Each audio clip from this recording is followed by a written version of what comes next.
Hi, in this video, we'll go over the continuation of the sports dashboard and the highest earnings dashboard and creating that.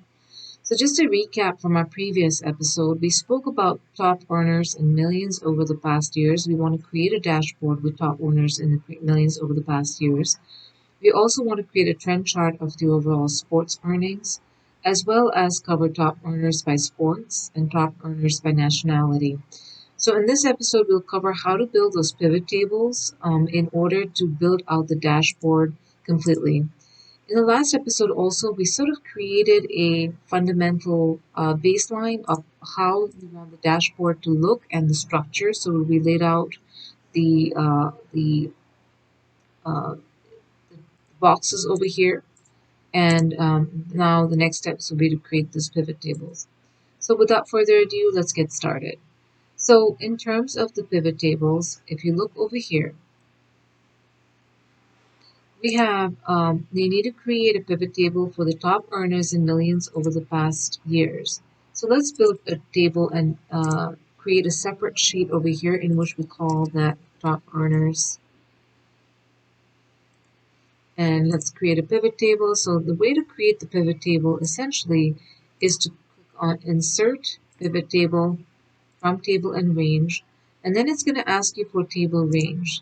So our table range will be this table right here. So what I'm going to do is click on Control A, which will select the entire table. And then we want to create a pivot table in the existing worksheet. So let's click on OK. What this is going to do is going to create a box-like structure, which is the pivot table, and it's going to react based on the number of the fields that you select on the right-hand side. So for those that are not familiar with pivot tables and want to understand in greater detail what the pivot tables are, I will link a couple of videos in the notes section at the bottom so that you can sort of get a recap or try to understand how to build pivot tables, what pivot tables are. So let's look at this. In this case, we want to understand how to create a pivot table of top earners. So in this case, what we're going to need is the name, which is essentially be in the rows box over here. And in addition to that, what we need is the earnings, which will end up being in the values section. So now that we know what the earnings are for in the top earners, and actually we don't know the top earners yet, we just have a list of earnings by player. What we want to do next is to sort of shortlist this to include the top 10. So let's sort of narrow this down to the top 10 earners. In order to accomplish that, what we need to do is to look at the pivot, click on is the row labels, click on this button right here. And what we're going to select is value filters and then go down over here and select top 10. And what this will do is will pop up a box called top filter name. You can sort of modify this according to maybe top 5 if that's what you want to see, or top 10 or top 15, but we're going to stick with top 10. And you're going to sum it by sum of earnings in millions of dollars. So let's click on OK. And what that's going to do is it's going to give us a listing of the top 10 earners over from 1990 to 2020. In this case, we have Cristiano Ronaldo as the top earner, Floyd Mayweather as the second one, and then Kobe Bryant, so on and so forth. So this is our first pivot table. And now what we want to do with this pivot table is to create a basic sort of text box, I apologize, a grid that we can put in here.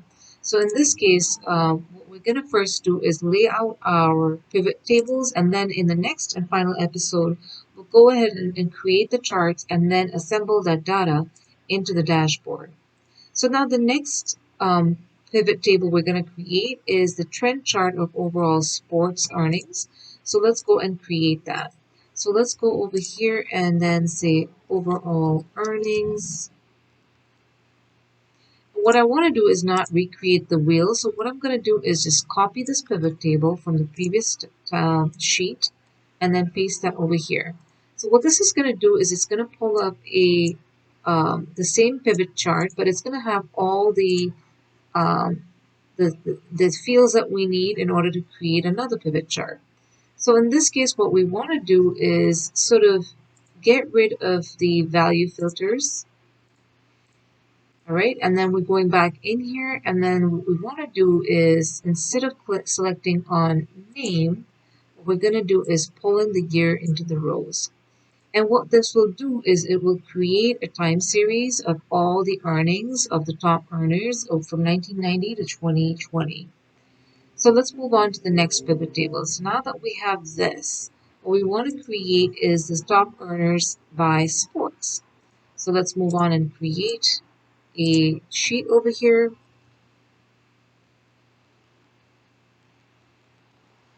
And let's copy and paste the previous pivot table over here.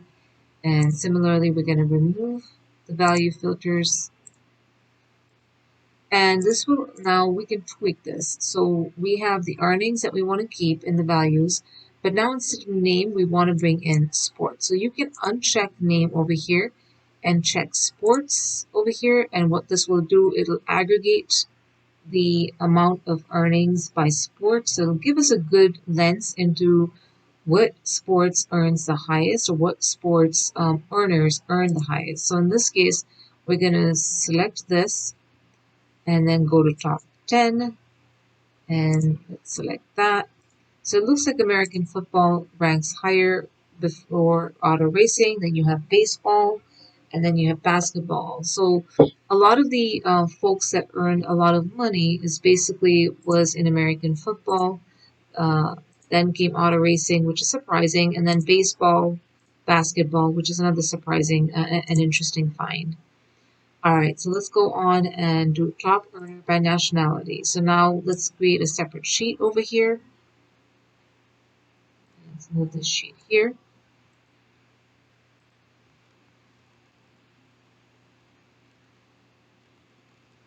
All right, so now let's copy and paste that pivot table. Actually, we're probably gonna have to recopy this.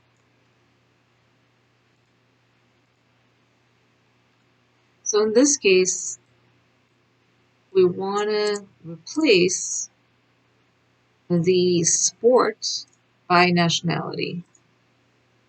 All right, so let's do the same sort of exercise where we look at the top 10s. So it looks like Argentina has the highest earnings for players, then Brazil, Finland. What's interesting is U.S. is the 10th. Um, and then you have Germany. So these are interesting findings. Now, in our next episode, what we're going to do is stitch all this together. So number one, we created our requirements in terms of what we want to see on the dashboard. We built the structure of the dashboard in the previous episode. In this episode, we created some pivot tables over here that will go into the dashboard. Also, in the next episode, what I would like to cover are the slicers over here that will give us an understanding of how to filter the data dynamically so that you'll be able to see and get a lot more information and data from different lenses. So thank you for watching this video, and thank you. If you do find value in these videos, please do consider subscribing, as well as hit the bell icon below to receive updates. Also, please do consider visiting our website at baknowledgeshare.com, as well as joining our Facebook page. The link has been provided below. Thank you. Until next time, see you then.